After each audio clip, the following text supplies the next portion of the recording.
Hey guys, before we get started with this interview with Dr. Nasha Winters, I wanted to tell you about the Extreme Health Academy. And I'm just guessing, just a little guess, that you are someone who wants to improve your health. And that's why you're listening to this.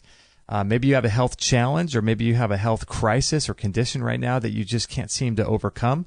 Or maybe you're like me and you just want to live to your 150 years old in a healthy body. The Extreme Health Academy is filled with biohackers galore and a supportive community of people that are looking to improve their health naturally. So every single month we offer new courses by Dr. John Bergman on disease processes as well as body systems. These are like high-level courses. We offer group cleanses. Right now we're doing the Juva cleanse, which is a colon cleanse, a 30-day cleanse that we got a discount on, and we're going through that as a group. There's in-depth protocols and quick win biohacking videos.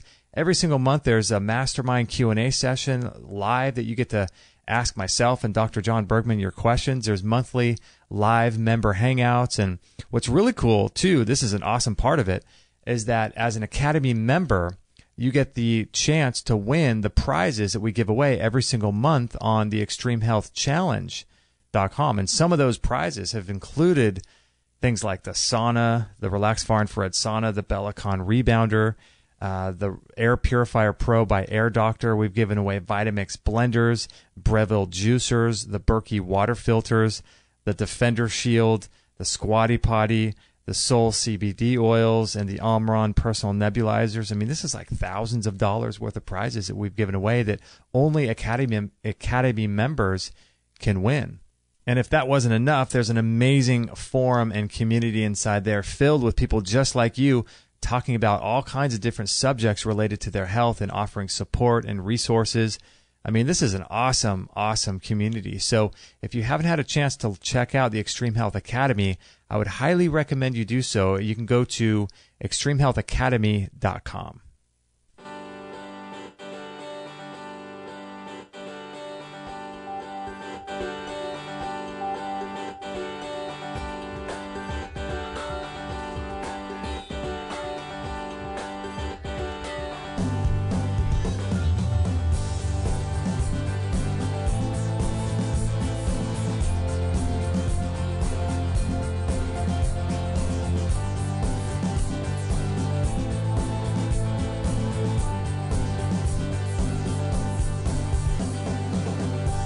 All right, welcome everyone to another episode of Extreme Health Radio. What? Kate is back. I'm stoked. Kate is back. I missed everybody. I had to take a little hiatus, but I am back, and I'm excited to be here more than ever, and it's good to be in a new year. I know, right? Good things. 2018, all good things. New things happening, new things going on.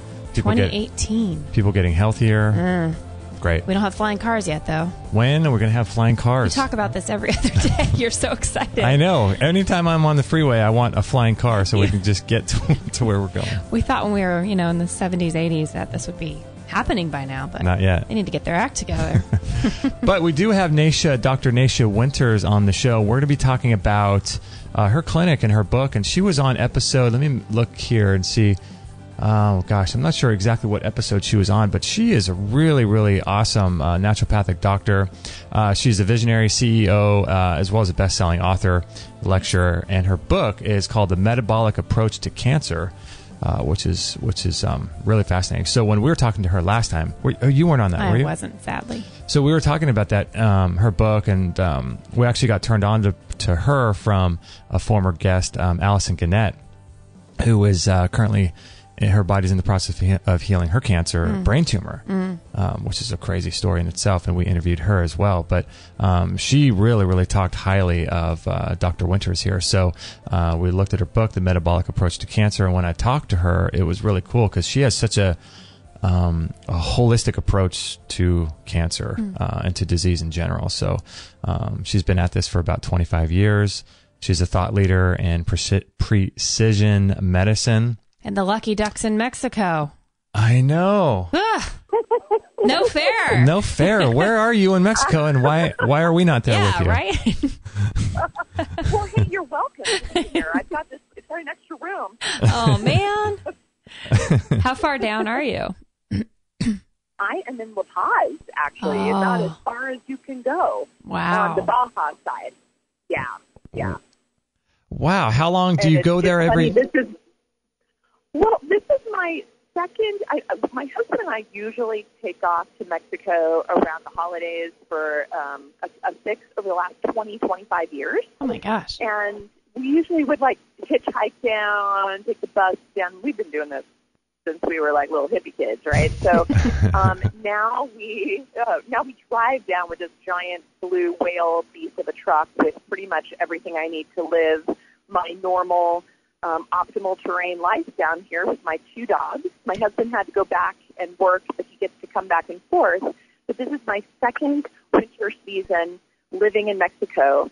I've been a Colorado girl for a long time, love the winter, but my body really gets stressed under the contraction of the cold. And so my own biohacking self-care is turning me into the snowbird that I spent years of my youth ridiculing.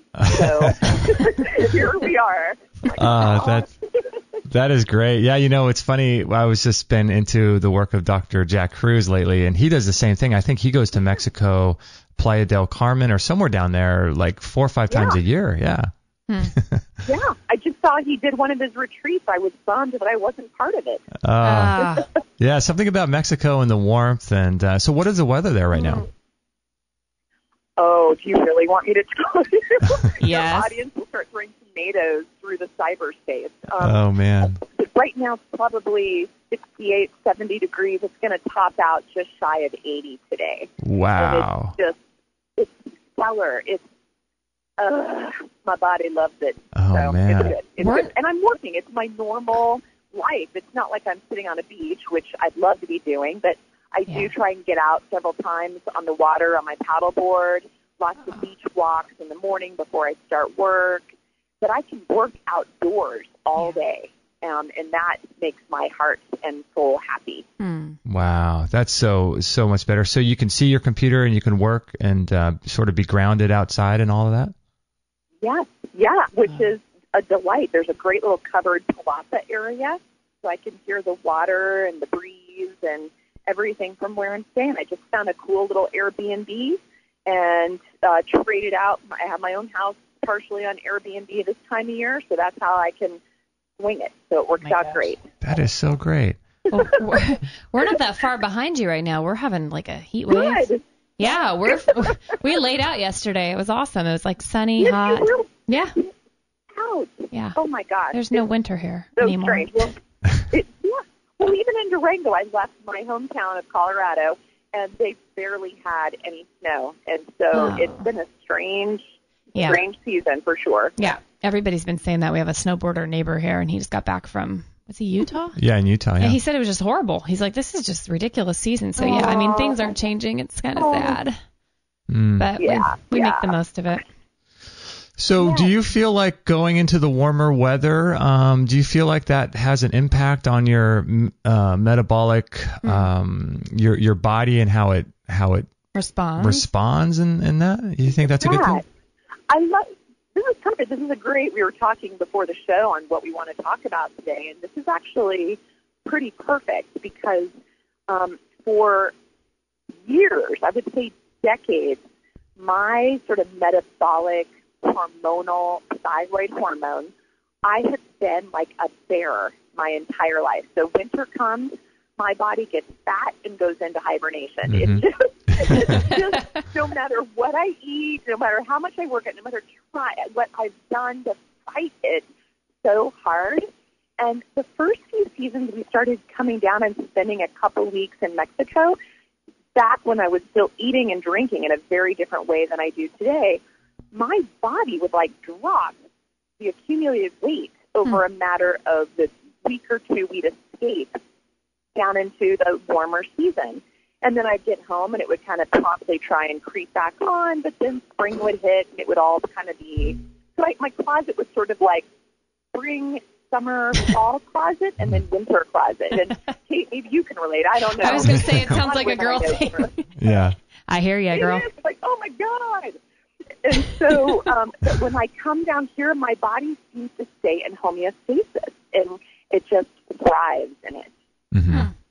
Yeah, there's something about, like forcing your body to do things, right? Like, the Wim Hof method and the cold and the breathing and ice bath and the ice baths. Yeah, and then the warmth and then the sauna therapy. That. Yeah, it's there's got to be something beneficial to all of that, right?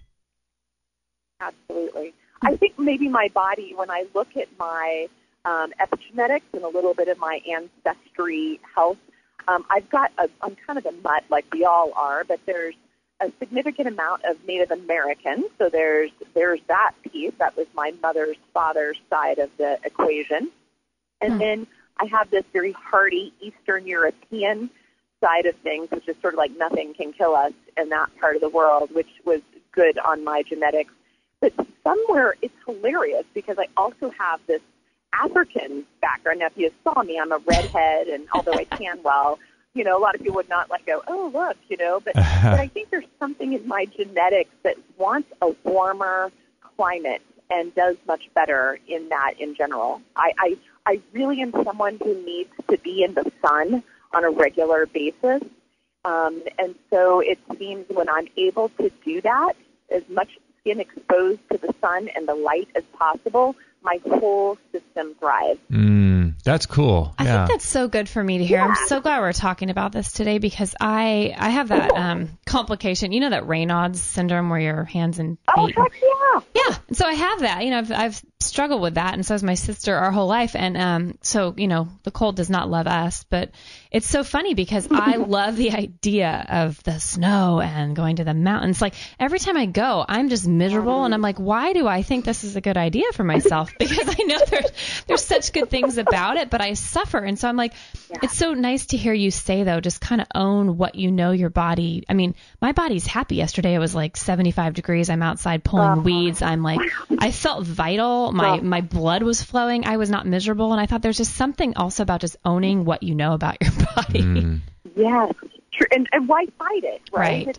So that's what I feel like I've done the first 43 years of my life was fight it. In the last couple of years, I've caught on to go, oh, you're trying to tell me something. Thank you. Right, right. My body's telling me just to watch snowy movies and to not really just observe it from afar.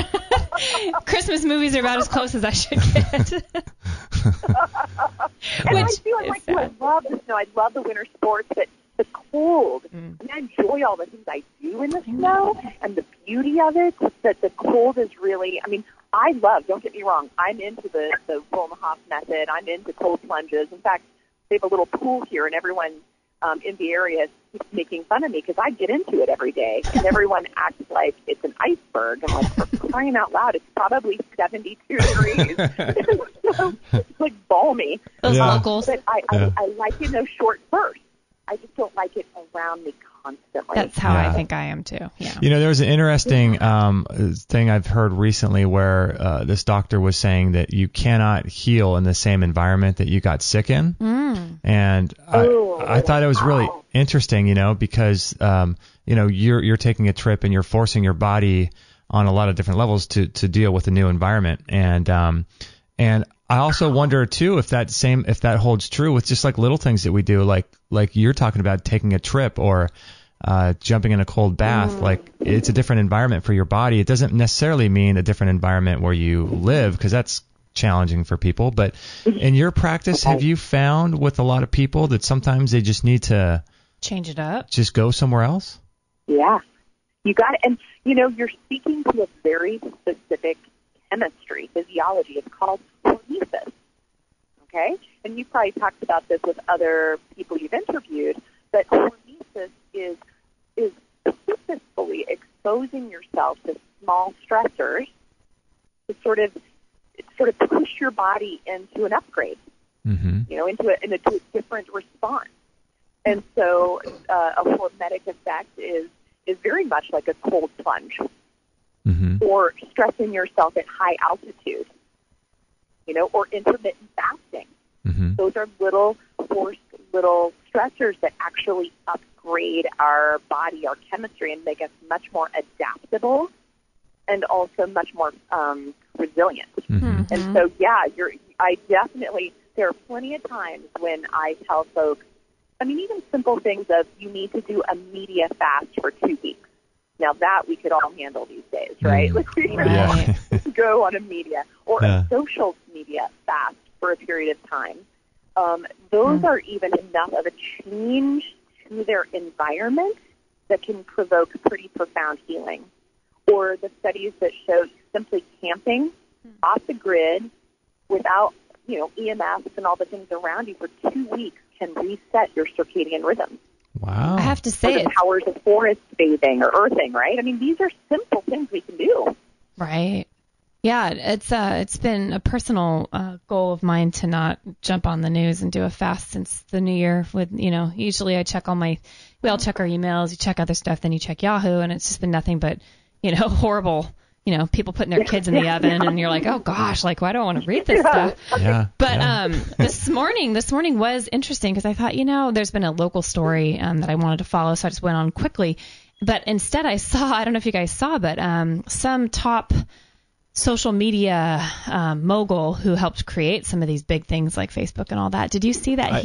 I watched the interview. Yeah, it was interesting. Mm-hmm. He feels badly and is apologizing to the world because of what it's caused people with these dopamine rushes when they get a ding and they have to check this and they're tied to. Yeah, and I just thought that was interesting on a day like today because I thought the one day I go on and check the news, I see that story and it caught me because I'm like, what's he apologizing for? What is he feeling bad about? And I thought just the little bit I read before I did this interview, I thought this is a sad state of affairs where we do need to get back to things like you said, grounding and really going into ways of healing, not, looking at our screens all day and waiting for the next hit or the next text or, it's a problem. Right.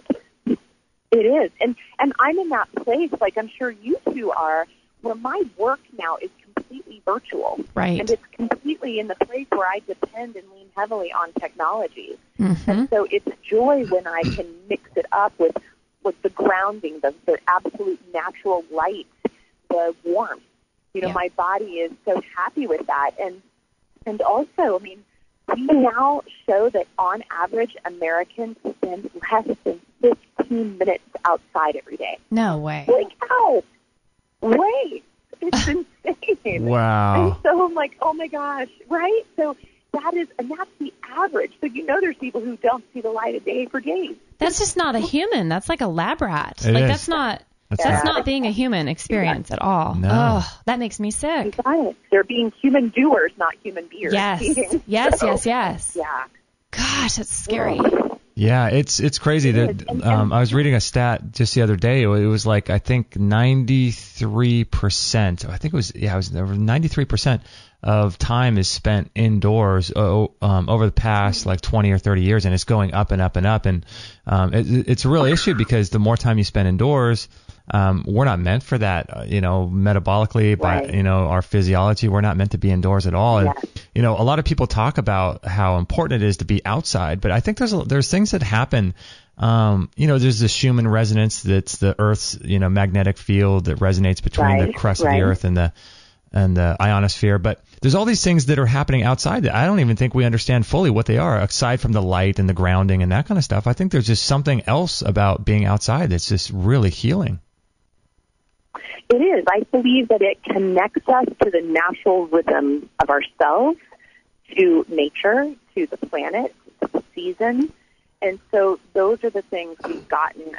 Some of my most powerful mentors and inspirations in the way I work with my own body, but also those of the patients I work with, say that the ultimate disease today is actually a complete loss of rhythm. Oh. Okay, I know.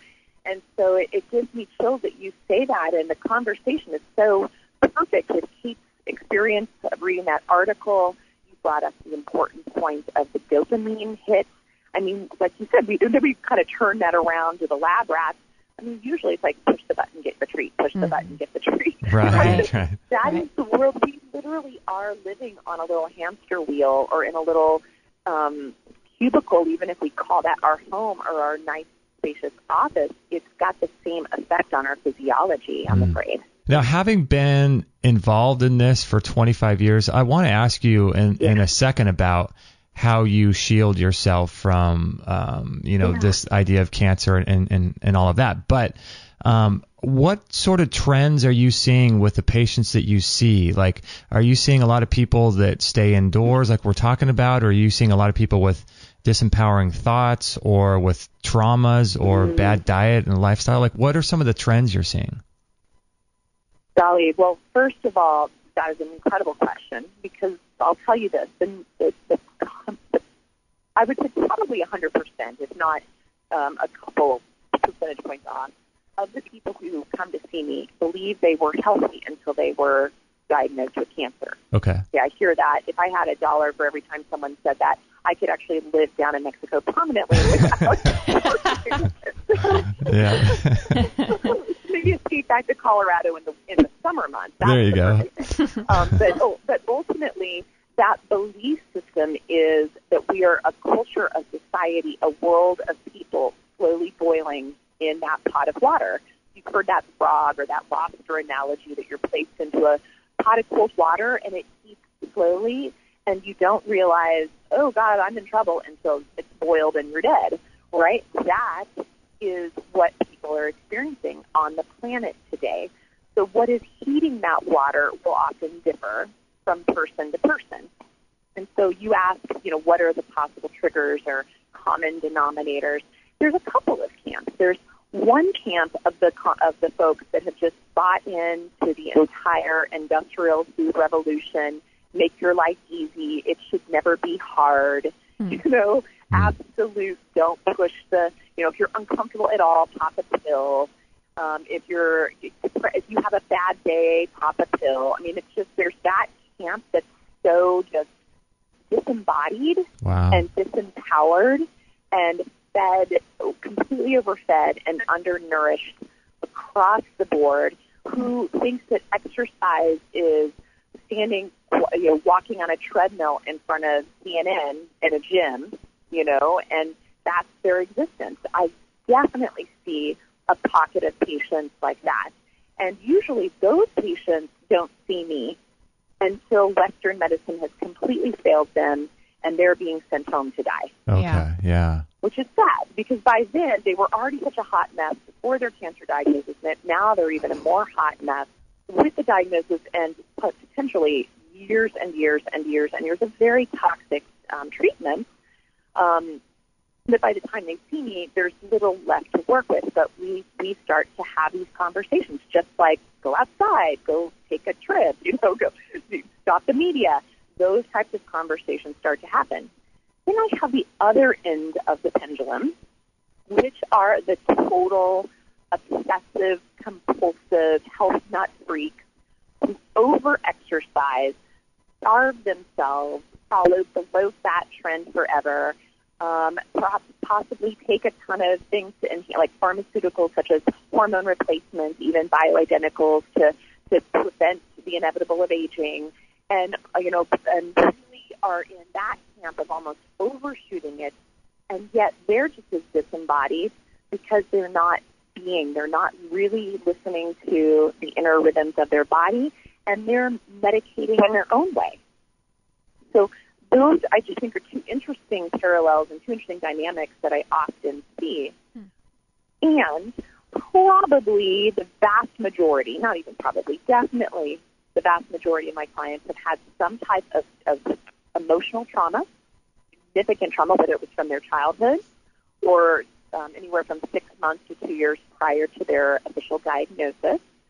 And many of them have different sort of triggers. So, for instance, breast cancer, for instance. There are common patterns of breast cancer, which is, a high blood sugar, insulin issue, low vitamin D3, and a body fat composition above 25% if these folks are menopausal. If they're perimenopausal, too low of a body fat composition, along with the sugar and along with the vitamin D, are the triggers for breast cancer. So you have two different flavors, pre- and post-menopausal. Heavier women post-menopausal are at higher risk of cancer. Skinnier women premenopausally are at higher risk of breast cancer. Go figure, right? So just to show there's even certain patterns in the cancer tissue type as well as the personality person type. Yeah, it's so fascinating. What are your thoughts about why cancer is such a epidemic? I mean, I know you've probably been asked this 1,000 times, but what are your thoughts about that? I mean, it seems like every second person we turn around and some other friend, and these are people that are, 25 years old, and it's crazy. Thanks, guys, for joining us on episode 566 with Dr. Nasha Winters, all the way from beautiful Mexico. Her website is optimalterrainconsulting.com. Really, really cool interview, and I really, really enjoy when she's on the show. Just so you know, she was on the show back in, I'm not sure how long ago, episode 544, and that one was called We Will Not Find the Cure for Cancer as Long as We Continue to Wage War Against It. So I'll put a link to that show. That was a really fun show as well with Dr. Nasha Winters. She's an incredible lady, isn't she? She's just so cool. I love her work. I love how in-depth she is and how well-rounded she is as a practitioner. I wanted to tell you about a couple really cool products really quickly. I wanted to tell you about the Air Doctor Air Purifier Pro that we use inside of our bedroom, and we move it all around the house. It's a really, really great machine. It's a HEPA air filter. It removes 99.99% of particles all the way down to 0.003 microns. It's pretty incredible. Uses an ultra lock space technology, and it's 30% quieter than most every other brand on the market, and it's the one that we use, and we really, really enjoy it. It's also one of the only ones that we could find that was that had a formaldehyde filter too, which was very, very important to us, as well as a VOC filter. And so those are two things to look out for when looking to buy an air purifier system for your house or for your workplace. It's got a digital display. It's got an auto sensor. It's completely sealed. We just love this thing, and we use it in our bedroom and all around the house, like I said. And it's our air purifier of choice.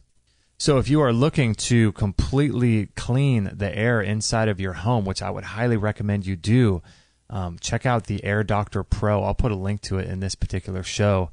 As well as I also wanted to tell you about some really, really cool blue blocking glasses. If you guys aren't familiar, I've been doing a lot of work, a lot of research lately into blocking blue light and what blue light does to the melatonin production in our body, and how it really, really has an adverse effect on our entire hormonal system as well as our longevity. And a lot of people are saying now these days the number one threat to our health is excess blue light, or some people call it junk light.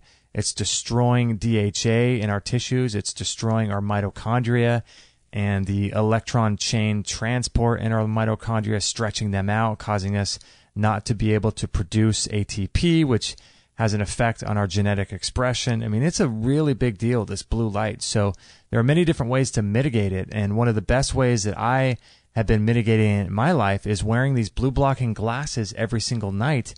And I wear them. I've become a really kind of a light Nazi. I wear them even in the daytime too. And I love a company called Blue Blocks, and we highly recommend them because they block out all the visible spectrums. And I really like the red lenses, the ultra ones, and they block out 100% of the blue light, as well as the green light, which has been shown in studies to disrupt melatonin production in the body, which is huge because a lot of people think that melatonin is just for sleep, but it's also an incredible hormone that helps to prevent and reverse disease. So green light affects that as well. So these ultras that I wear every night block everything from 400 to 550 nanometers, which is really, really exactly what you need. So I just love this company, blueblocks.com, and I'll put a link to the Air Doctor Air Purifier if you want to check that out, as well as these blue blocking sunglasses that I would highly recommend for daytime and for the evening as well, if you want to improve your overall health, increase your longevity, and give your body everything it needs to be able to produce hormones correctly. So check both of those out, and we'll get back to the show. You know, and I do get this question asked a lot, but I'm always happy to answer it over and over because I feel like I say it, and it doesn't really stick. Right. But ultimately, we made some big changes in our world since the 1850s. So big picture is that we were kind of cruising along in the hunter-gatherer stage forever until about 10,000 years ago, we made a change to the agricultural era. Now, of course, agriculture then is very different in agriculture today, but that was the first big abrupt change to human health, okay, to human physiology. Fast forward ahead, frankly, until about 1850. So mind you, these long times, nothing really altering that much in the world, in the genes, et cetera. In the 1850s, we began milling flour and processing sugar. Then we started to move into what's known now as the post-industrial food revolution. This is even before we got into World War I and II, where we had chemical warfare and ammunition that eventually became our pharmaceutical industry and our agricultural industry. So those are big changes that happened in such a short period of time. We can't even, like our chemistry, our mitochondria are literally saying WTF every single moment. And then, you're like, so then we add in, who here, a lot of your listeners probably are too young to remember The Graduate. I wasn't alive at the time The Graduate first came out, but there was that famous line of invest in plastics. It's all going to be plastic. You can kind of see in the 1960s where we didn't have plastic before that moment. Right. And now we're swimming in it. We're crying out that our sea salt is contaminated with it. Massive endocrine disruption. Massive. And then we scooch forward to 1971. Hey, it's a good idea to add glyphosate to everything. 5 billion pounds of glyphosate a year added to our food crops, and over 300 million pounds per year to the U.S. crops alone. And then, of course, we import. And what did you say? How much glyphosate? 500 million pounds? 5 billion worldwide. 5 billion worldwide. Oh, my goodness. Wow.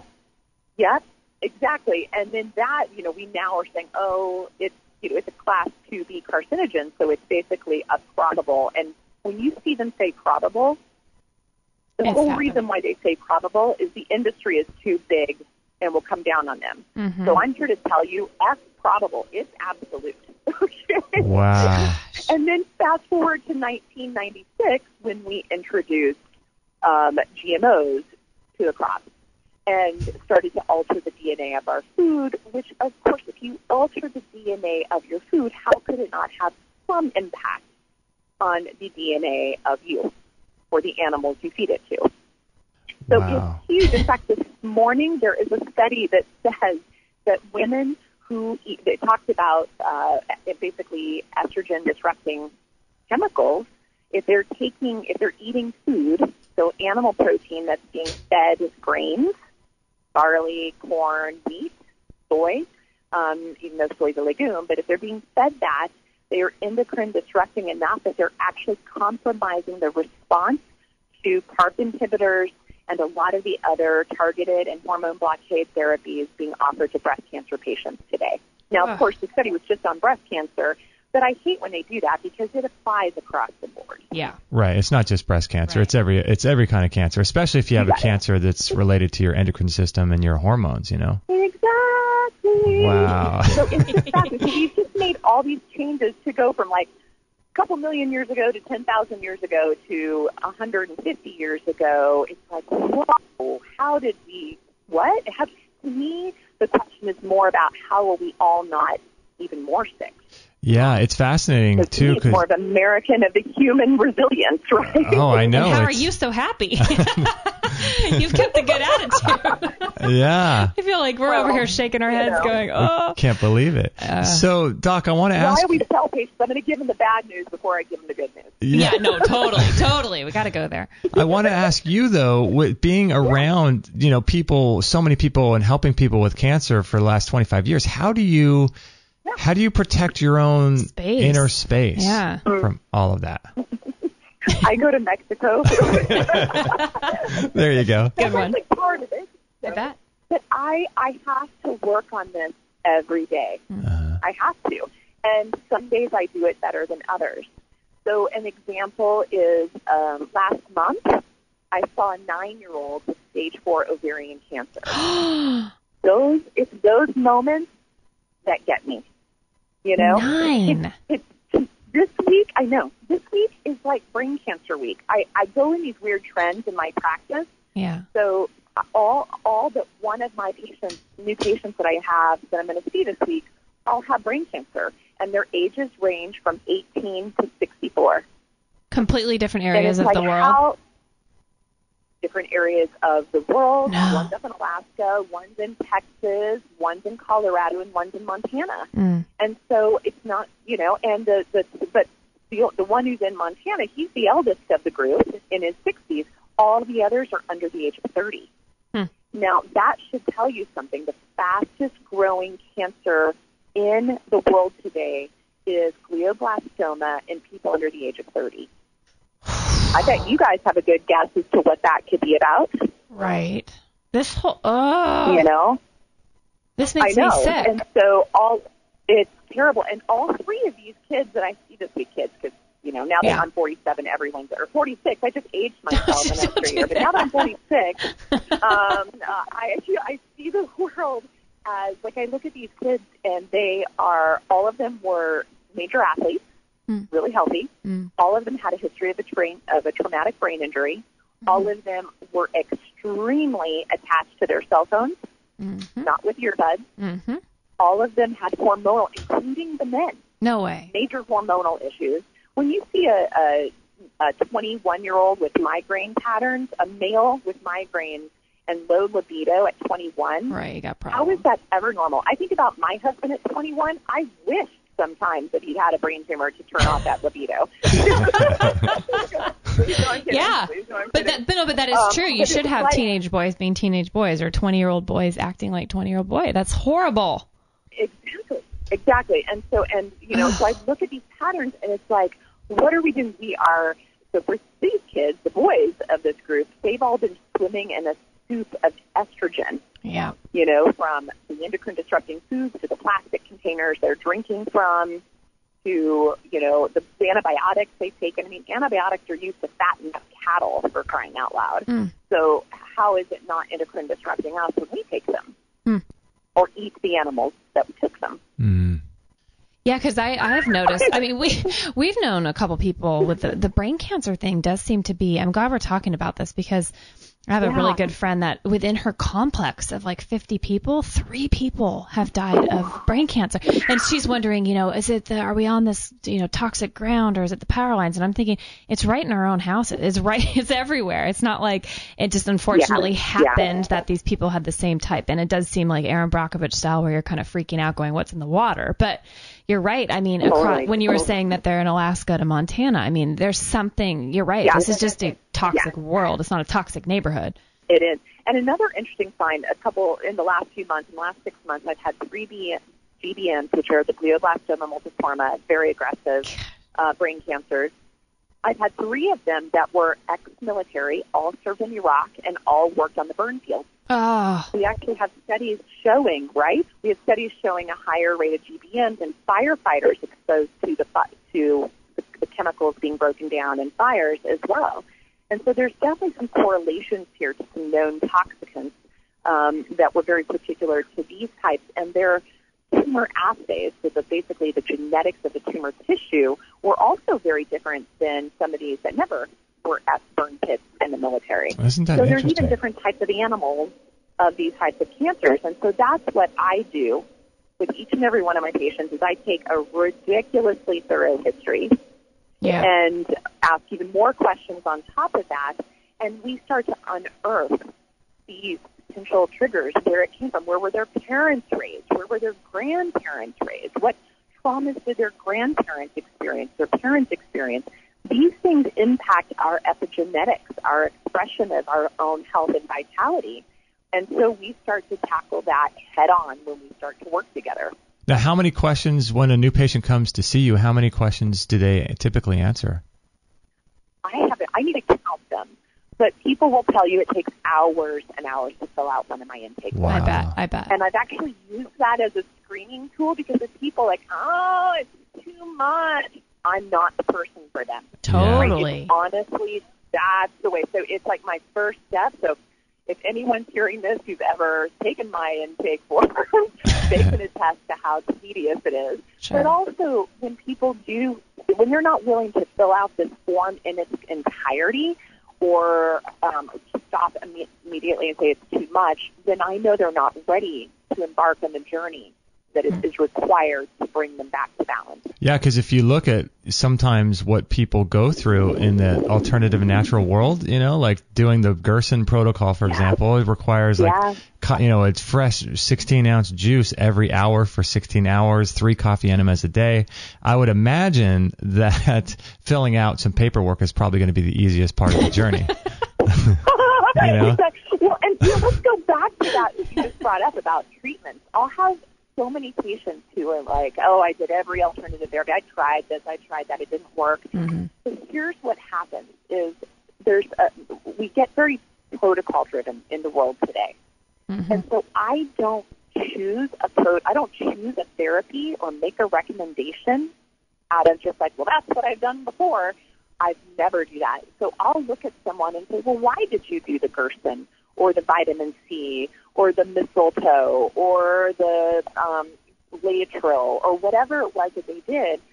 Because when people still go after the quote-unquote natural alternative therapies without questioning and without finding out if it was actually appropriate for their personal blueprint, that's just as much of a problem as those who just go blindly into standard of care treatment. Mm-hmm. So I have found, in fact, I was on a forum this weekend, a breast cancer patient forum that I happen to lawyer on occasion, and this group was going off on the tens of thousands, if not $20,000, $30,000 they had spent on alternative therapies. And I'm looking at I'm looking at just a few things I can see of their personality, their health, the photo of them on there, different things I can pick up that they did the absolute wrong treatment for themselves. Mm-hmm. And it breaks my heart that people don't start with asking more questions before diving into the solution. Mm-hmm. Well, it would make sense though, because we're such a protocol-driven society, like you said, and especially with the idea. I mean, it kind of carries over from the natural world, or I'm sorry, from the medical model that we're all raised in. Yeah. And then so it carries over to the natural world. So you can't really. I mean, I'm sure most people wouldn't want to be that way, but it's just sort of how we're raised. It's. It is. It's like autopilot, I think. It's not that we are doing something wrong, just we don't know any other way. And so when I even have colleagues or clients who come to me that have worked with even a functional medicine or a naturopathic doctor elsewhere, it's still really apparent to me that most of my colleagues, and it's not a criticism, it's just the way their brains are still tracking. They are still protocol driven. Mm-hmm. And they're still not assessing, the true obstacle to the cure. They're not figuring out the why that person got there. And we're all saying, oh, we're treating the root, we're treating the root, we're treating the root. I rarely see people treat the root. It's incredible how much is missed in these patients that I'm working with. It breaks my heart. Like, why would no one ever think it was significant that this kid I'm seeing tomorrow started having migraines in 6th grade? This is a male, mind you, mm-hmm. and had 2 traumatic brain injuries, and the last one being just a few months before his diagnosis. It's like, how did anyone not even think, hey, I wonder if that has any impact given how brain-centric it is? And he doesn't poop, right? And so go back to, like, basic brain-gut connection. So the gut-brain connection is a real thing here. Yeah. So something in his tube has been in direct communication with his brain, and they're both off sync. Yeah. Have you had experiences with people like that where, you try to make more connections? I mean, there's people that go even so far as saying, like, using timeline therapy or past life kind of stuff where, stuff like that it becomes an issue. Have you ever done some of that and been really surprised at what result that can have as well? Exactly. And, I try and ask, because I don't make this a requirement, but I do ask people to create a chronology of their life for me, significant events, whether it was an illness, a loss, a big travel, a change in relationship, a change in job, anything that seems to them significant. And what's interesting is in that exercise alone, they typically have their aha moment of, oh my gosh, that's when it started, like people have a pretty profound experience with that. Yeah. I've also seen that kind of family constellation therapy. I don't know if you've ever had anybody on for that. I can get you the best person to talk about that if you ever want to have her on. But I would love that. Yeah, I've known about that for some time. Yeah. It's amazing. I attended a workshop a year ago, December, that was geared around basically family constellation, Jungian analysis, and super microdose plant medicines that were specifically geared to you and your patterns. Not like, oh, everyone's going to take this particular medicine. I've done a lot of work in my lifetime, and that, frankly, was the most profound healing experience I have ever experienced. And I feel like I'm still gleaning the benefits of that over a year later. Wow. Yeah, we've been looking to get someone on for that, so that would be awesome. Yeah, that would be a great connection. I will connect you. Oh, great. Excellent. So have you found, when you work with people on that level too, I mean, golly, it's just so crazy how deep it goes, isn't it? Oh, yeah, it is. And it goes generations. I mean, there was a study recently that says our epigenetics are actually impacted by 14 generations upstream from us. 14. So that means if someone 13 generations ago was raped or something, then that can somehow affect us? Right, exactly. It's really, really interesting. And even in my own experience, so my mother, my grandmother, and my great-grandmother were all bored in the Chinese medicine, wheel of horoscopes, if you will, which is really strange because that's a 12-year cycle. And so my mom was 24 when I was born, my mom was 24 when she was born, my great-grandmother was 24 so there's this weird sort of lineage there.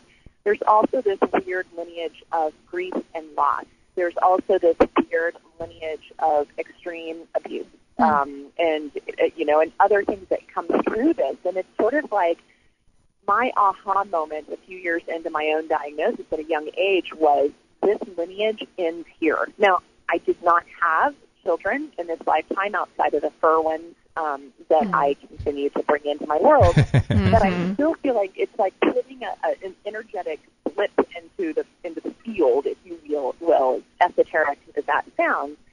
But it's like, okay, I can change. Just because it came through these generations to me, I can use the information differently. Yeah. Now, if you were to compare, the biological processes and the physical things that you work with people on, and then you also add to it the spiritual, emotional side, it seems to me, this is just a layman, having talked to a lot of people, but it seems to me that you're going to have to put all the pieces together. Is there any way of quantifying which one is more powerful than the other?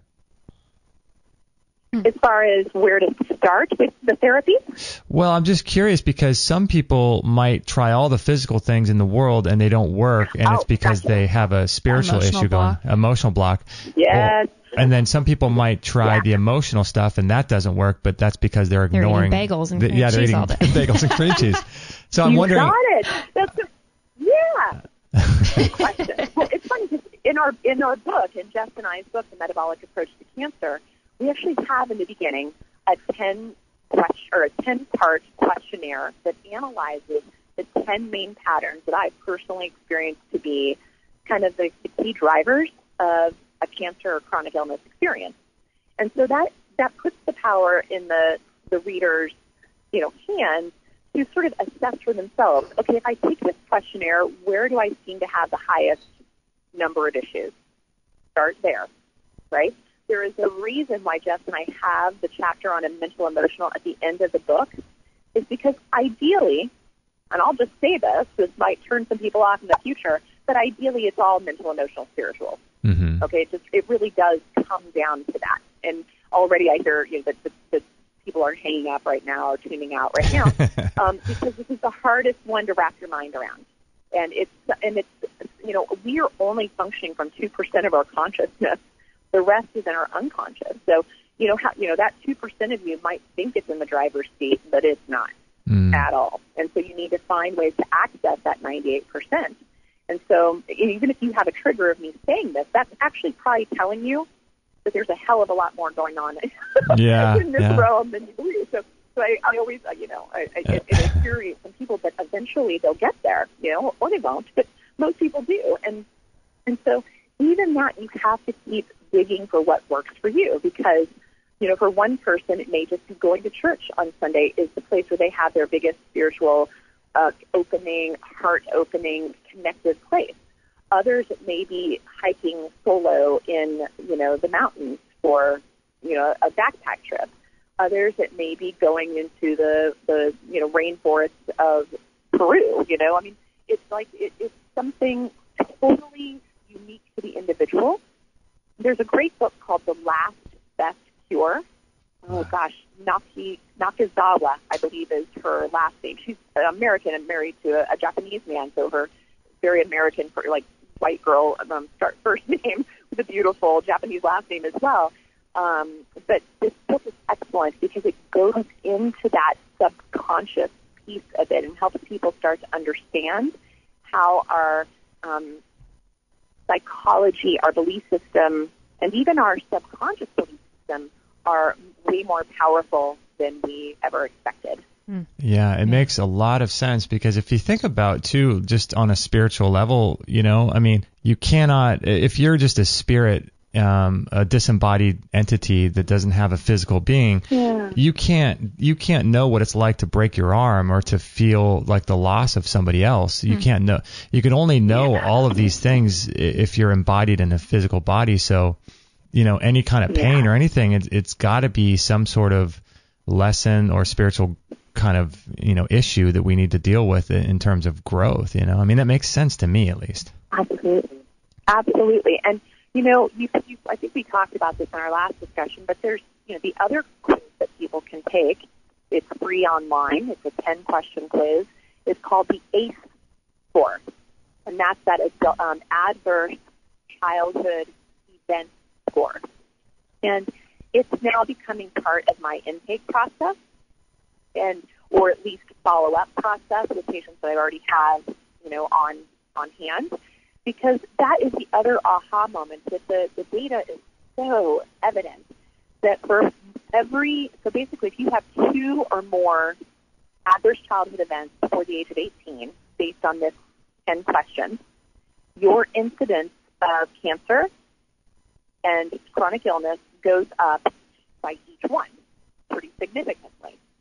So basically, if you're kind of a 70, if you have 7 to 10 of those things answered yes, you are pretty much given that you're going to have cancer or chronic illness. Wow. Okay? So I want to. First time I learned this, Oh, sorry. Yeah. I want to ask you too, because this kind of gets me into the thought of we had Dr. Bruce Lipton on the show a while back, and he was saying that. Wow. Yeah, he's an awesome guy. He's so cool. But he was saying that, in terms of what a baby believes to be like an emotional trauma, to us it may be like, oh, I was beaten as a kid, and that's an emotional trauma. But by taking their dinner away from them and giving it to their brother, right, the same amount of chemicals get released because they don't have any way of knowing. So when you say a trauma, before their age of 18, are we thinking like little stuff that they think is big, or actually really big traumas, do you think?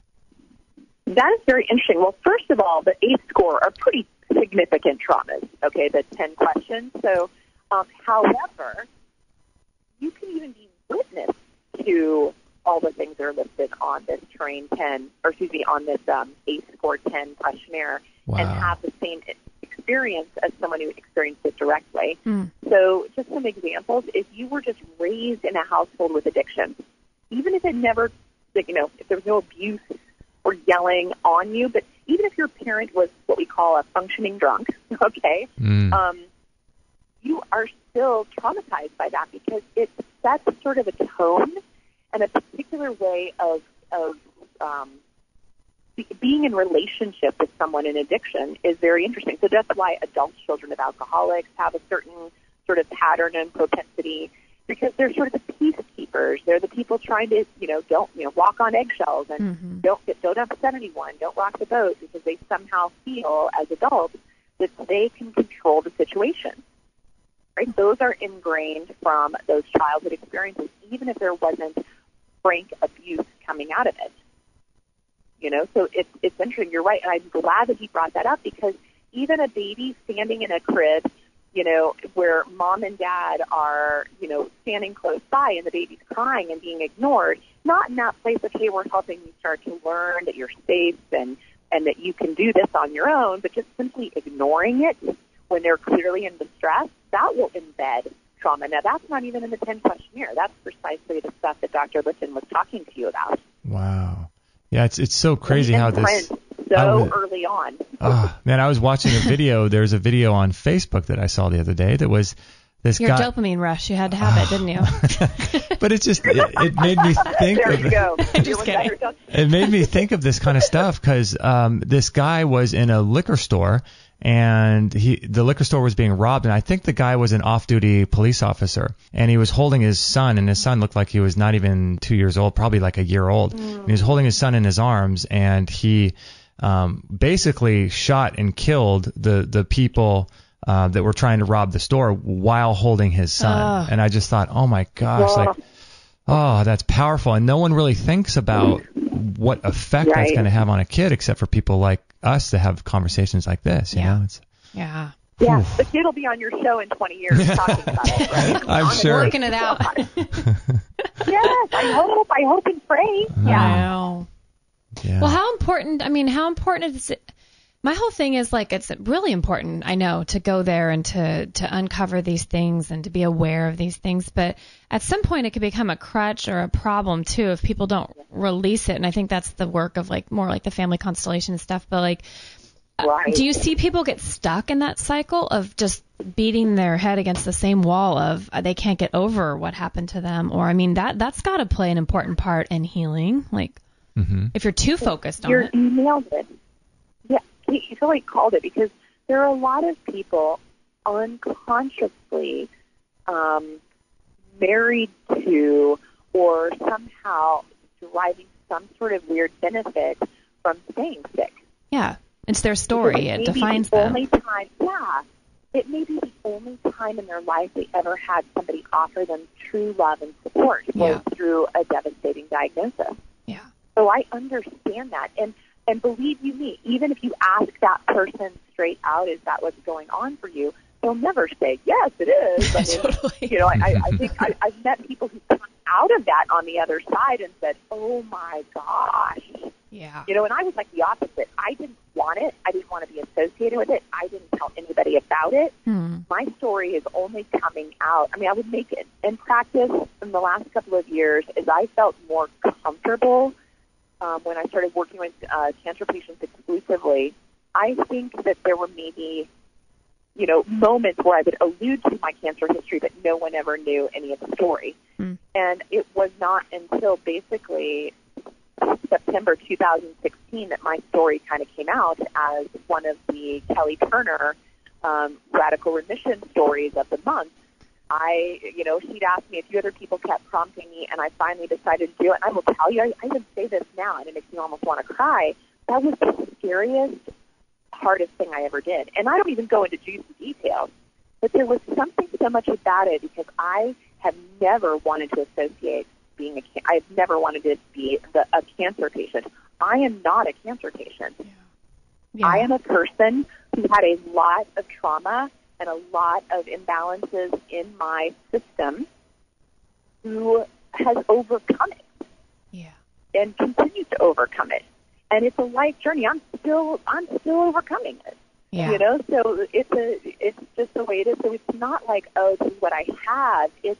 It was a part of me. It is me. It is me.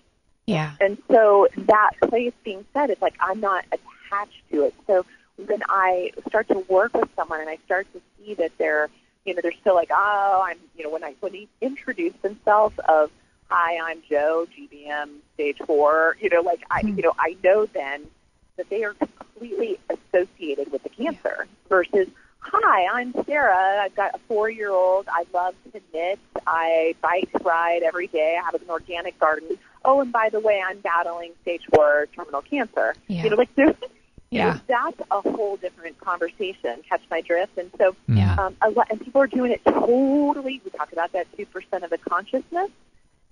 They're completely doing it unconsciously. Yeah.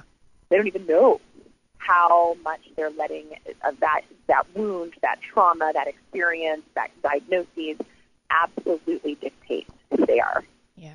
I find it interesting. That's so great that you shared where you came from, because I think when you do that kind of healing and that kind of work, your story doesn't own you, and you're using it as a tool to be relatable. You're not like harping on this is me and this is what I had and this is like, you're actually saying like, I think that's more empowering when you can find someone like you who's like, you come out, you share that, but it's from a whole different perspective. And I think that's just where the hope is. And I think that's when people need to share their story, because you're almost doing a disservice at that point by not sharing it, because people are stuck in that cycle, and they need help like going, wow, I guess there's a different way to perceive this and to hold this in a really gentle space and not let it own you, That's beautiful. Well, it's funny because, 20-some years ago, I felt like it wasn't an appropriate time or place to tell a story. And when I tried to early on, people, no way could you have done, overcome this. Well, it was weird. I was met with complete disbelief or actual rage. It was so strange. It was more traumatizing to tell friends, a practitioner, somebody what was going on. I had a handful of doctors who knew my background simply because I needed someone to run my labs and to scan me every once in a while and know what was going on. And even they were hesitant. But they all thought I was going to be dead soon. So like, we'll just appease her. So Oh my gosh. I know, right? Like, let's remember. So, but here we are, fast forward. That is precisely what you said, Kate, is what Kelly Turner from Radical Emission and a few other close colleagues and mentors said to me. They're like, now you holding the story is actually the disservice. Right. And so, like, yeah. And so it was that actually felt like a healing process as well. And it's still relatively new for me. So I still kind of battle with it. But I'm always very conscious of the fact that I don't associate myself with, even though my experiences have been pretty interesting, I don't associate myself. They're just part of the whole woven fabric of who I am. Yeah, that's it's looking above yourself. It's almost like you're viewing your life as a timeline, or like you get out of your body and you're able to just view.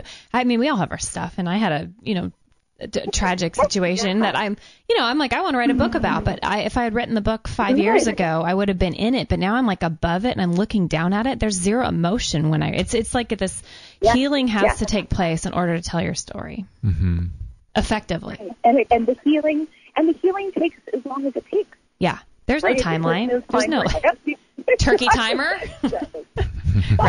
Right. No, that's interesting you said that, because in this particular thing I went through, I laugh telling people now. I'm like, it took 14 years to get over this relationship, and I was already in a happy marriage, and it's like these things that stick with you. And I gave myself so much grace, and I go, there is no time, because you give other people grace. Like what time is there on healing? If your body and your soul are going to heal, there's no time limit. Like.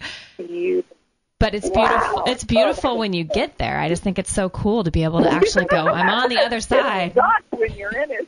Oh, it's horrible. It's horrible. But there's always the hope, and that's what I love. I think that's why we love our show so much. It's just like talking to people and practitioners and doctors like you, where it's just there's so much hope, and I think that's what the world's starving for, I so agree. Yeah.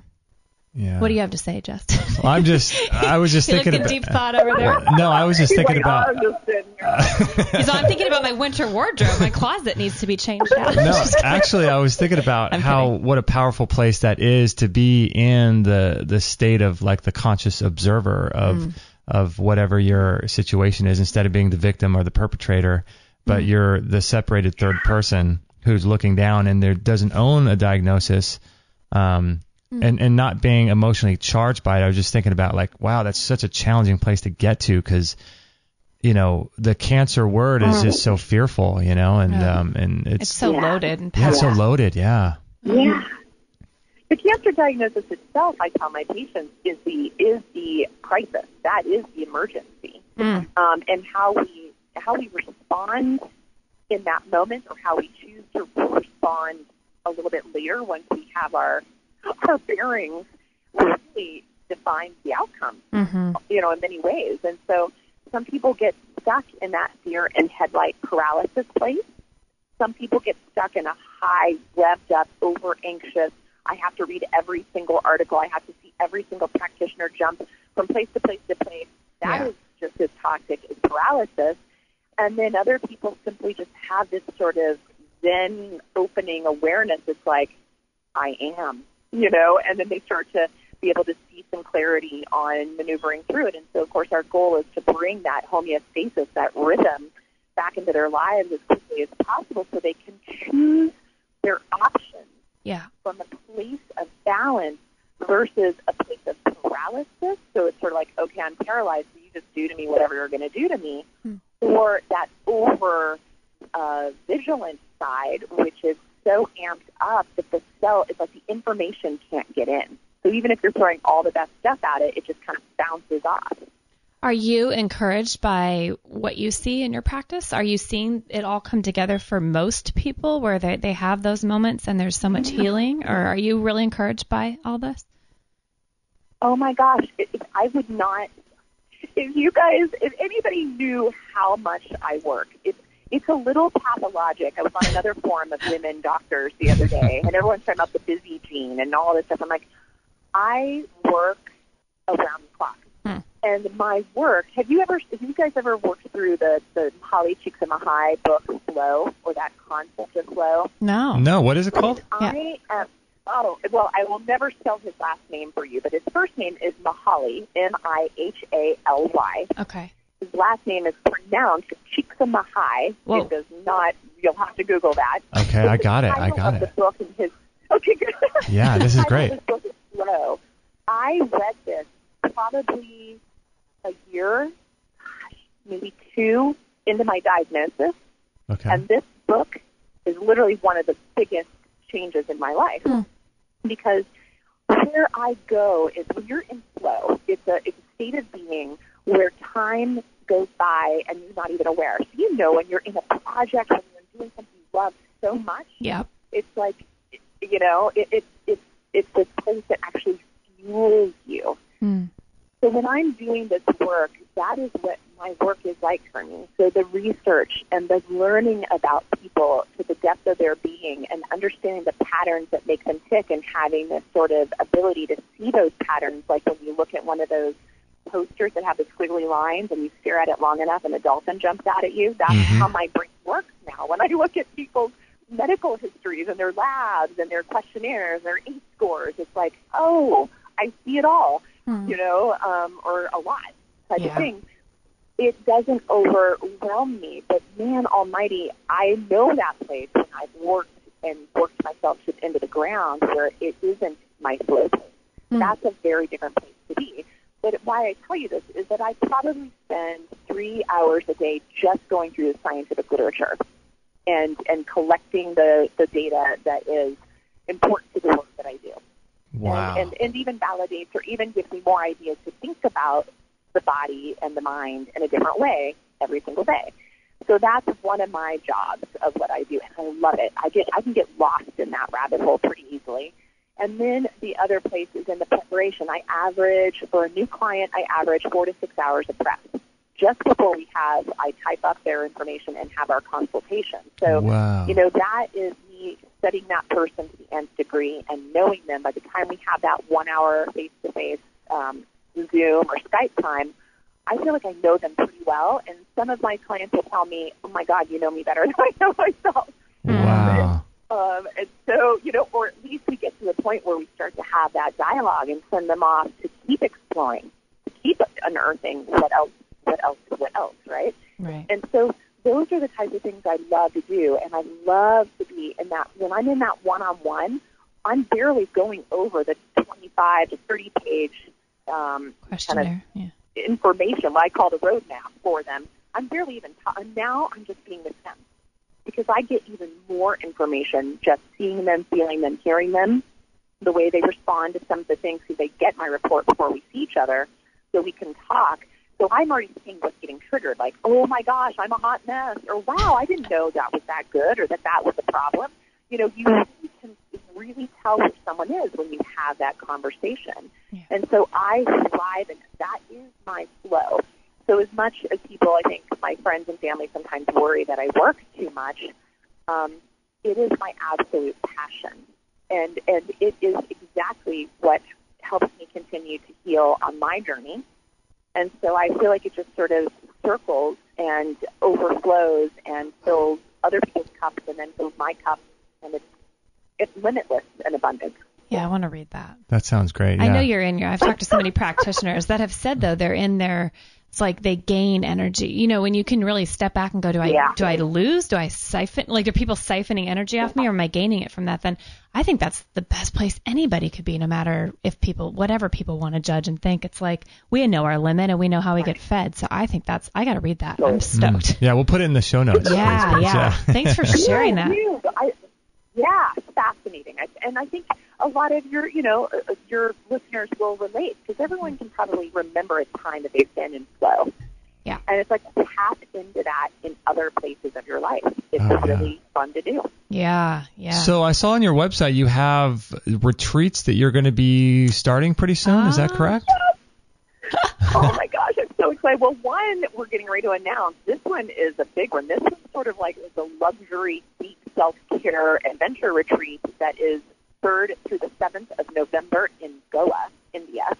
Wow. And it's facilitated with a really amazing medical doctor, homeopath, cancer expert out of Mumbai that I've done a lot of work with over the years, and we are hosting it in an incredibly luxurious villa on the beach in Goa in November. So we will be doing some amazing things at this conference. This retreat. It will be unlike any of my big, because I do a lot of adventure. I've taken people down to Mexico, Hawaii, Europe, all over the U.S., river trips, things like that, where we do some pretty cool stuff, and they've always been amazing. But this one is going to be a little bit different that I'm very excited about. We only have room for as many as 30 participants that will, 15 minimum. So there'll be anywhere from 15 to 30 people, and it's going to be amazing. My hope is also to do some of the retreat styles that I've done historically, which are these 4-day immersions that would bring folks to Durango, Colorado, or if they want to bring me to their area and take care of the facility, that's fine as well. But that's where I kind of just teach the whole concept of the Terrain 10, and we live it for a weekend. Wow. And it becomes pretty empowering, and I have had a couple hundred people who've gone through that process with me, and it's pretty cool. And that's actually where the book was birthed from, from those retreats. Wow. Yeah, that's so cool. These poor, exactly. So they're like, oh my gosh, they were so happy to have me finally write this stuff into a book. Oh, wow. I basically teach them all that stuff in a weekend, or a lot of it. Yeah. That is so great. It's so cool that, I mean, it's bizarre and weird on one hand, because it's like you're essentially teaching people how to live, which we should be taught that as children. But my God, it's so great that there's people like you doing this and teaching people just the basic stuff of how to, and the advanced stuff, I mean, of how to really take care of yourself. Yeah. It's amazing. It's so much fun. And then the interaction of the participants and the connections that they create, it's beautiful. We'll watch people's labs change. We get to often get their labs right before they come and a week after, and you'll watch the labs change, and you'll watch their being change over the time of the course of the weekend. Wow. It's really, talk about my dopamine rush. That is for sure my crack. That is so cool. So just wrapping up here, if people want to get in contact with you, the best place is your website. You've done a lot. I'm just looking at your different interviews. You've done so many cool podcasts out there. And so they can get to you by optimal. Oh, well, thank you. We do our best. We try. But optimalterrainconsulting.com, is that right? That is correct. That is so cool. And if you want, Jess and I also have a Facebook page for the book, which is Facebook Metabolic Approach to Cancer. And then if people want specific kind of training, nutritional, she's an incredible nutritional therapist, and her company is Remission Nutrition. That links on to her as well. But what we try and do on that page is let people know of any upcoming book events or signings, but also new information and research and recipes and ideas that directly relate to the content of the book. So it's trying to keep kind of an ongoing dialogue there as well. Oh, that's cool. Are you involved with that Remission Nutrition site? I'm not on it per se, but we both cross-link to one another on my site to her site, and she helped co-facilitate a lot of these retreats with me. Oh, that's so cool. And that's where Jess has a great writing background, and that's when we decided to collaborate on this book.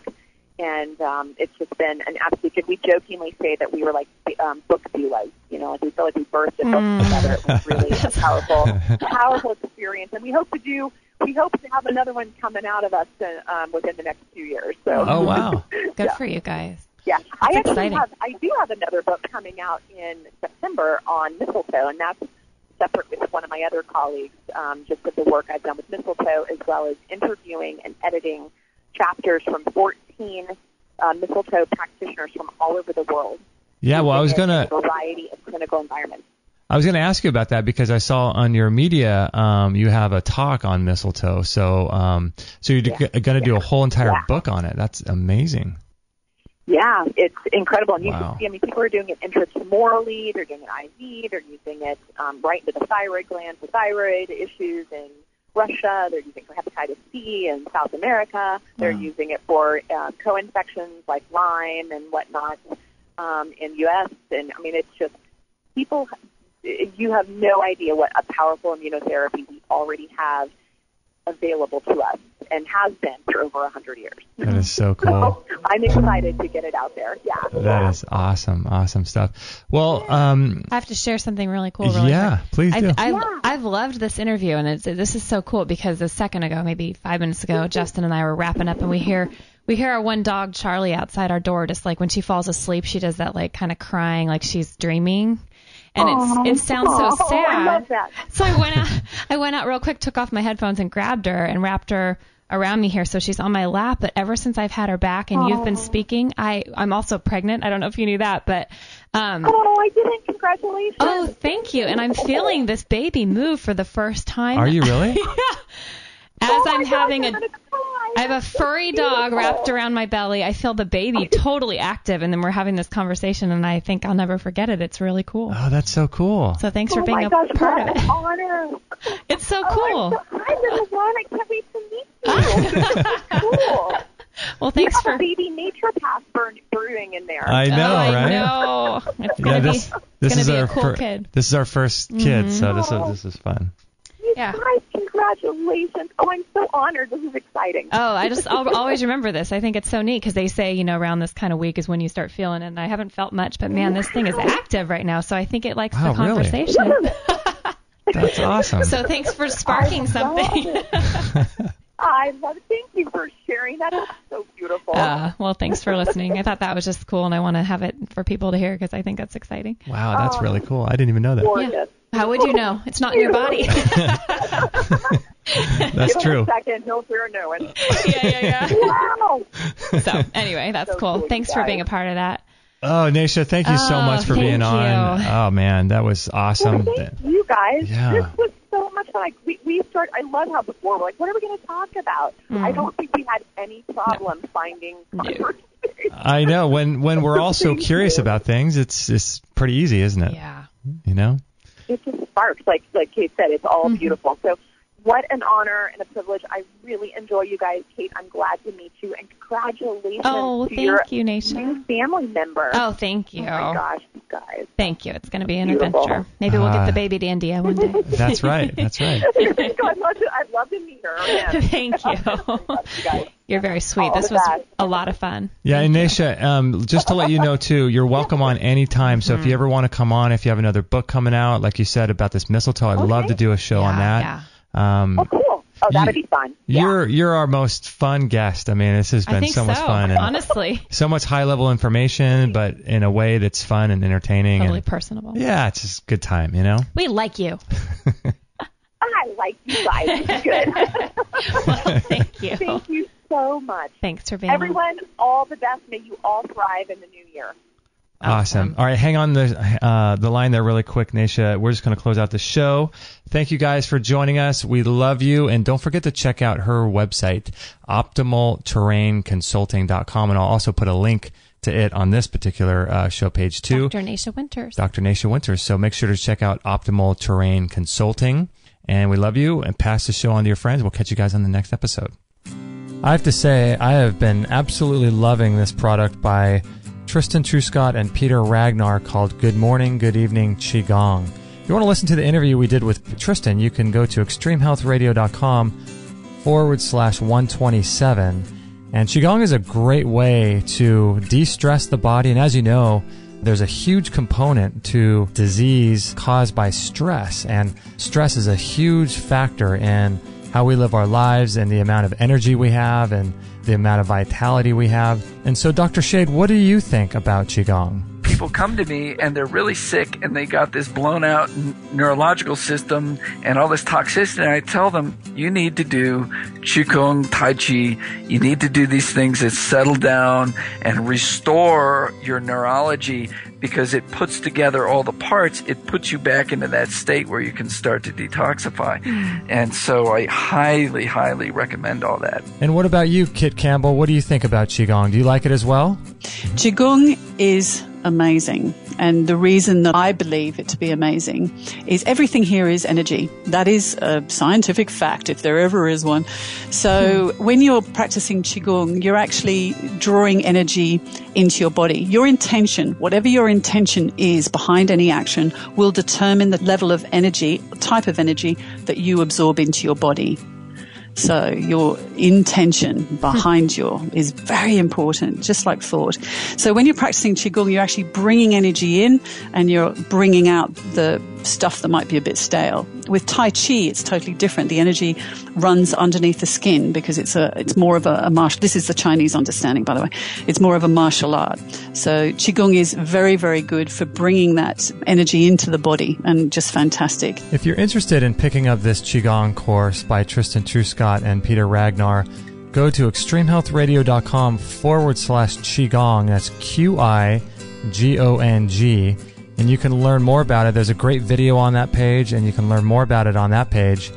And I highly, highly recommend this product. I love it myself, so go ahead and check that out. extremehealthradio.com/Qigong.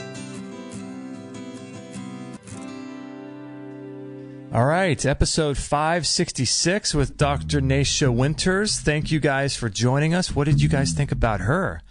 Whew, she is a cool lady, man. I tell you, there are certain people. Do you ever get this feeling where you have certain people that there's something about their energy, there's something about their positivity and the energy with which they live life that really just resonates in a big way?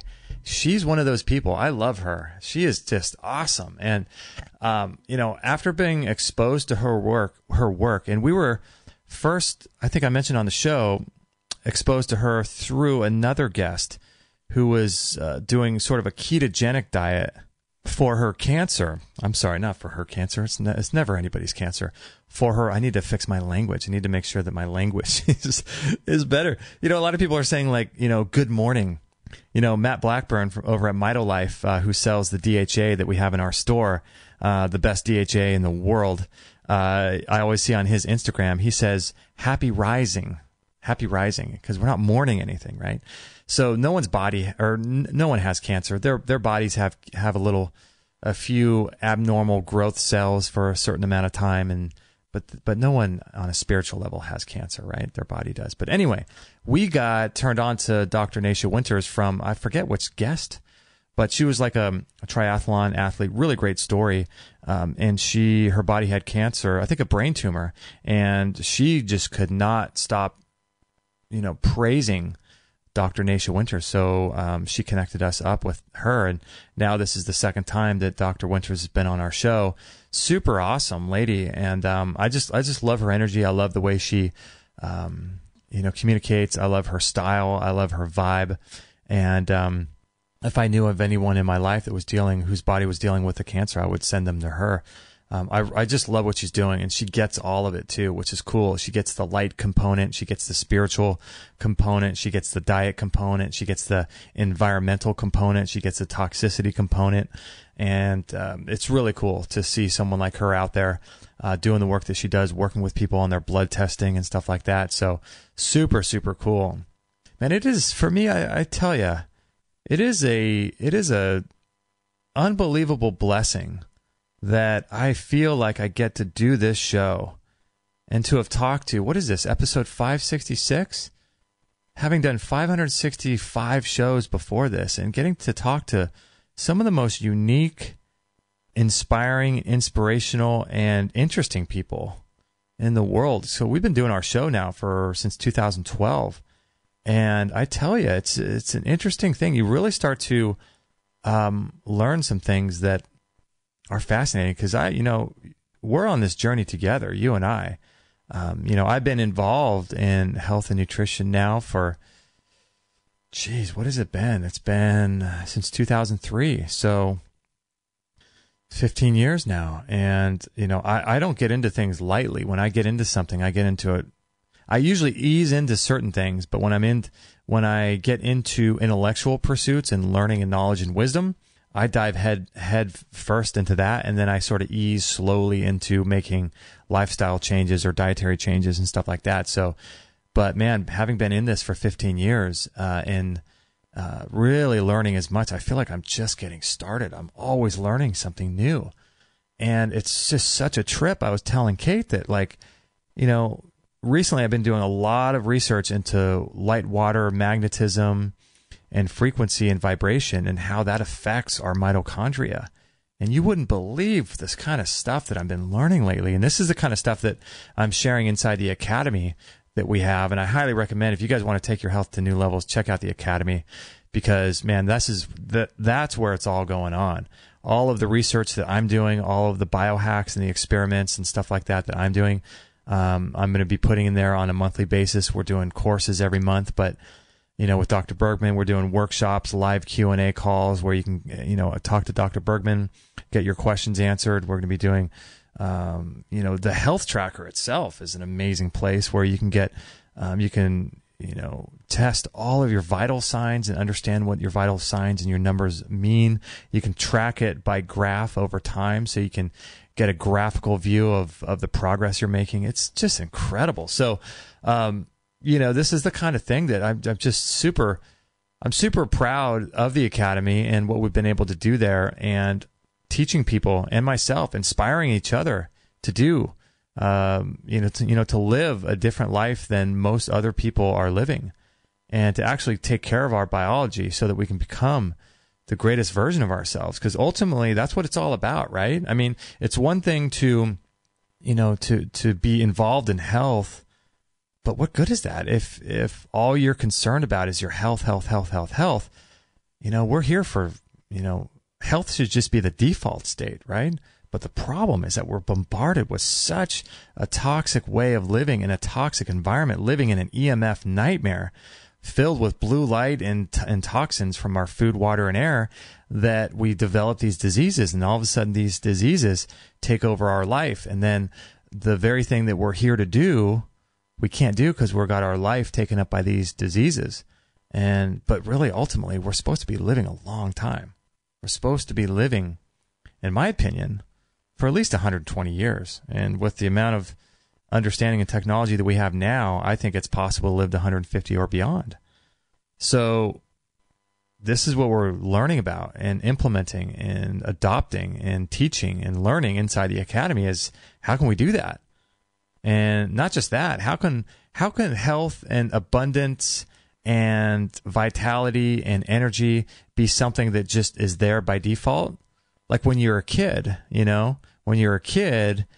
you had all the health in the world, you had all the abundance in the world, you felt amazing, you could eat Twinkies and Ding Dongs and just be thriving, and you were out and you weren't thinking about your food, you're just thinking about like maybe the lunch you had for dinner at recess, or for lunch at recess at school, or for dinner, but ultimately you weren't dominated by health and nutrition and diet and enzymes and on overcoming sickness and all this stuff. This is stuff that we've had to focus on because of our toxic lifestyle and our environment. But let's get back to that state where we can actually, have abundant health, abundant healing, a great, perfect digestion, an amazing sex drive, an amazing hormone level, and, a lot of drive in life so that we can do the things we're supposed to be doing. So let's focus on that. How rad would that be? So yeah, I hope you guys enjoyed that show with Dr. Nasha Winters, episode 566. Whew, she was a cool lady. Just super honored to be a part of this with you guys. Honored to be sharing my journey with you. We're all works of art. We're all working on our own health, and we're all perfect, just getting better, right? So we all have our downfalls. We all have our little vices. We all like to do things that are damaging to us, but that's why we have the community inside the Extreme Health Academy, is to help support each other, We're not always making the right decisions. We do our best. And like Oprah says, when you know better, you do better. So this is what's really cool about having a community of crazy people like you and me. They could actually support each other and understand, we're not all alone. Our friends and family may think we're crazy, but it's really cool to have a community of other people that think like we do, and that have the desire to be involved in personal development and spiritual growth and physical health embodiment, like that's what it's all about. That's what this life's all about: growth and learning and perspective, and then ultimately taking all of that and then helping others with it too. So I just feel really, really, I don't know, I just feel honored, and I feel blessed and grateful to be on this journey with you guys, to be sharing, to be vulnerable, to share what's working for me, what's not working for me, because none of us have all the answers. We try, we do our best. And it's important to be kind and gentle, and soft and allowing to our bodies, and realize that, what? We've had a horrible diet and a horrible environment and a horrible toxic lifestyle for 30, 40 years. And now we want to change it overnight, and that's just not normal. It's not even recommended. So it's really important to ease into these things. When you're changing your diet, you're changing your entire gut biome too. And your bacteria are going to scream out. They don't want to change environment. They love the sugar. So it's really nice to just ease into a new way of living. So I just feel honored to be sharing this with you guys. So if you guys want more information about the Academy and how you can join and learn more about what we're doing, it's a really cool place. I'm telling you guys, if you need a support system, if you need cutting edge courses and workshops and webinars and mastermind Q&A calls to help you take your health to the next level, this is the only place online I know of that is doing what we're doing. And we have such huge plans for it too. So much information that I want to add to it, and we will be adding to it every single month. So every month you're going to get access to all these things and more. We'll be adding every single month to it, and so yeah, it's just an honor to be here. So I just thank you guys. I just feel grateful and blessed to be here with you. So thank you guys for your support over the years. I really mean that. It really means the world to us. So we're just super grateful. So if you guys want to check out the Extreme Health Academy, I'll put a link to that at extremehealthradio.com/566. And you can learn more about what me and Dr. Bergman and my wife and co-host Kate and Dr. Bergman's son, who is a wealth of knowledge. He's an amazing guy. He's in the forums as well. And we're all in there hanging out, having a good time, supporting each other. So if you guys want to learn more about that, you can go to extremehealthradio.com/566. Thank you guys for your support too, going to our store and buying through our Amazon link. And there's a few of you that support us on Patreon and PayPal, send us a couple bucks every month. And we appreciate that so much. That helps. Like, you guys don't know it. It just, when I see that pop up, as you guys are just helping us, and it's just amazing. So thank you for your ongoing support, and through Amazon and through our store and all that good stuff. You guys are amazing. So anyway, if you guys love the show, if you know of anyone who could benefit from it, share it on Facebook, share it on Twitter. Please share it, because that's what helps change the world. Because I feel like when people share stuff like this, opportunity and options and choices become available. And when those things become available, that's where freedom lies. Because then you have the ability to make informed decisions and do your own research. Man, and that's what it's all about. That's what it's all about, is understanding there's choices. So please share with your friends. We'd greatly appreciate it. Thank you, guys. Thank you. We love you so much. Let me know if I can ever help in any way possible. And I'll catch you guys on the next show, and we'll talk to you soon. No material on this blog is intended to suggest that you should not seek professional medical care. Always work with qualified medical professionals, even if you educate yourself in the field of live food, nutrition, and alternative medicine. I'm not a doctor, nor am I offering readers medical advice of any kind. None of the information offered here should be interpreted as a diagnosis of any disease, nor an attempt to treat or prevent any disease or condition. While information in this blog is discussed in the context of numerous conditions, it can be dangerous to take action based on any information in this blog or to start any health program without first consulting a health professional.